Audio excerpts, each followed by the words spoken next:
सोमवार को रुपया शुरुआती कारोबार में 16 पैसे की गिरावट के साथ 83 रुपये 10 पैसे प्रति डॉलर पर पहुंच गया। अमेरिकी डॉलर में मजबूती, घरेलू बाजार में नकारात्मक रुख की वजह से रुपए में कमजोरी देखने को मिली। और ध्यान रखिए, ये कमजोरी उस समय है जब जेपी मॉर्गन इंडेक्स ने भारतीय बॉन्ड को शामिल कर लिया है इमर्जिंग डेट मार्केट में। इसके बाद एकाएक तेजी तो दिखी, लेकिन वो फिजल आउट हो गई, सूख गई।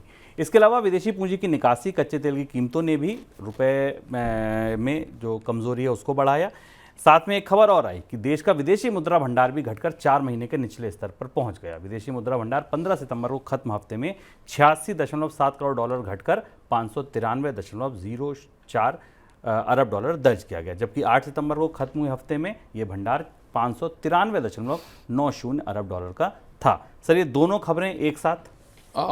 विदेशी मुद्रा भंडार में तेज गिरावट इसलिए आई क्योंकि विदेशी मुद्रा बाजार में पिछले 3-4 दिनों में 5 दिनों में रिजर्व बैंक ने काफ़ी तेज़ी से हस्तक्षेप किया है, तब ये रुपया 83 के आसपास है। अगर हस्तक्षेप नहीं होता तो ये रुपया 83 डॉलर 83-30 रुपये से ऊपर निकल सकता था, और उसका सीधा असर हमें भारत में विदेशी मुद्रा भंडार में गिरावट के तौर पर दिखाई दे रहा है। अब यहीं से वो जद्दोजहद शुरू होती है, रुपया बचाया जाए या विदेशी मुद्रा भंडार बचाया जाए, और ये हमेशा की जद्दोजहद है।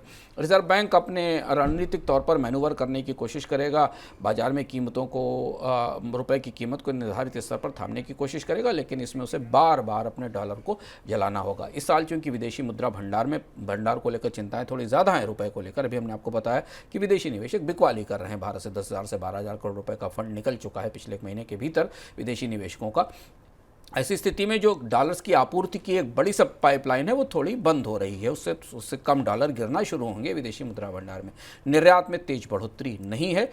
ऐसी स्थिति में उम्मीद ये की जा रही थी कि ग्लोबल बॉन्ड इंडेक्स में भारत के शामिल होने से शायद विदेशी मुद्रा का प्रभाव बढ़ेगा, लेकिन अभी कहना मुश्किल है क्योंकि सबको होने में 6 महीने का समय लगेगा। इसके बाद कितने विदेशी निवेशक भारतीय सरकार के बॉन्ड में निवेश करते हैं, टैक्स के नियम क्या होंगे, इन पर अभी स्थिति और तस्वीर साफ नहीं है, और इसलिए रुपए पर दबाव बना हुआ है।